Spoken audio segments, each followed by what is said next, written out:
Hey y'all, I'm Ali. Welcome to Little Hill Homestead. I love coffee, and today it's actually 2 in the afternoon, so it's not morning.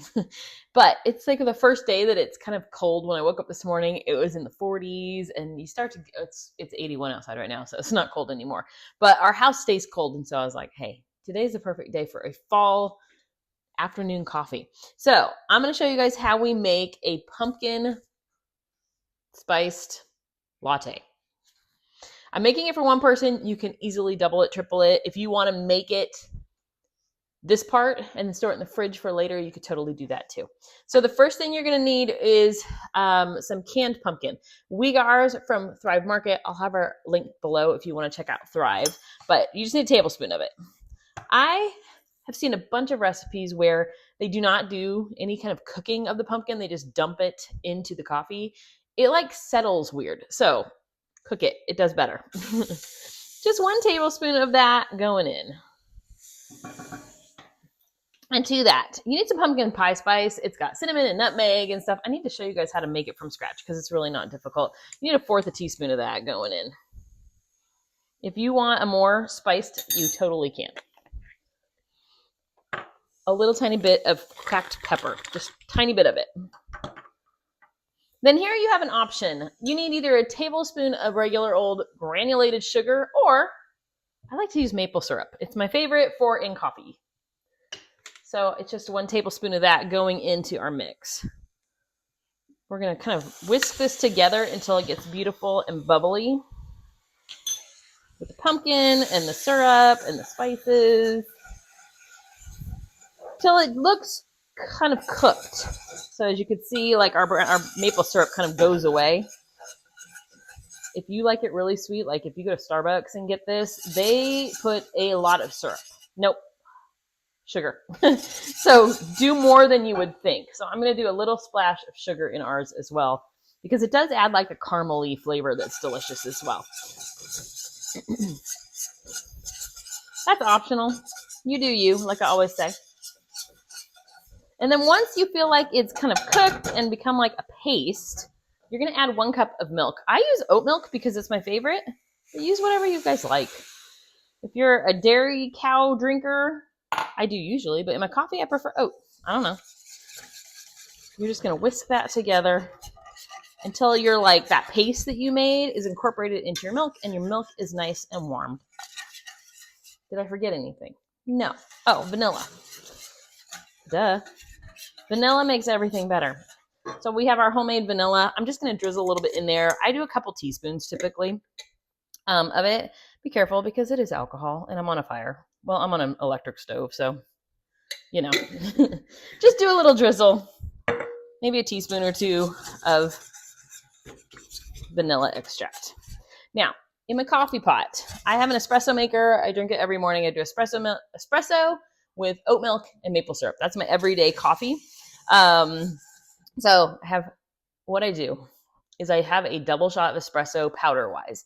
I run it through my espresso machine 3 times without changing out the powder so that it gives you a little more liquid, more like black coffee versus a very strong espresso shot. You can use a single or a double shot of espresso and get that oomph, or just use a little black coffee. This has now just come to a boil, so I'm going to go ahead and turn it off. And we're going to take it over to the side and make our coffee. Okay, hold on. Let me go put this down, then I'll come back and get you.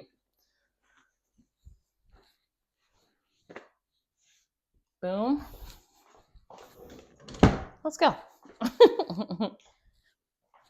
Oh, don't worry, by the way. I'll have the recipe below. I'm terrible about like kind of rambling, so I'll have the recipe below. I like to take my this is a Zule frother.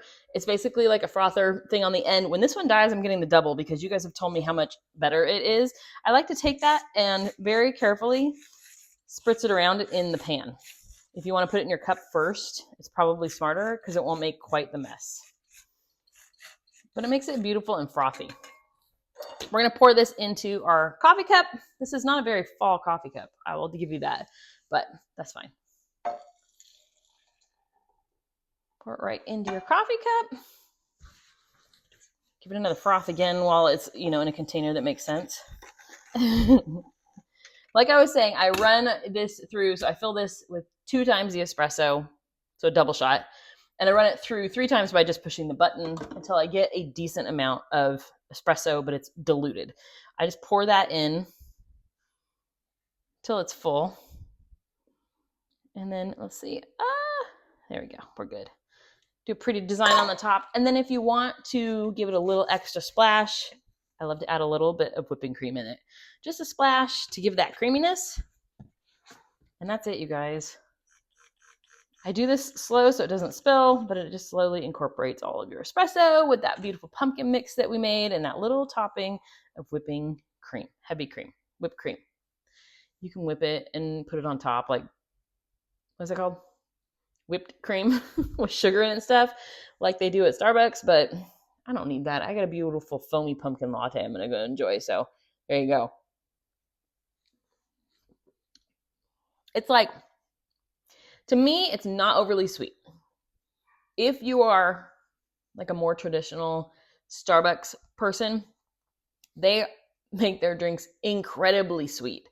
You'd probably need about 1/4 a cup, if not more, sugar to equal their like pumpkin spice latte because they do it strong. To me, I like it a little bit less so that you can taste the pumpkin and the spices and all the flavors without that intense sugar rush. So there you guys go. If you make it, let me know what you think. I'm going to go, it's really good, you guys. It's like falling a cup. I'm going to go make I'm working on research today for the YouTube channel. So I'll have new recipes coming soon. I'm doing some research and I figured it's nice and cool. I actually have slippers on today because my feet got cold. I'm going to enjoy my little pumpkin spice latte. Anyways, recipe will be below, but thank you for coming along. Yeah, I like coffee.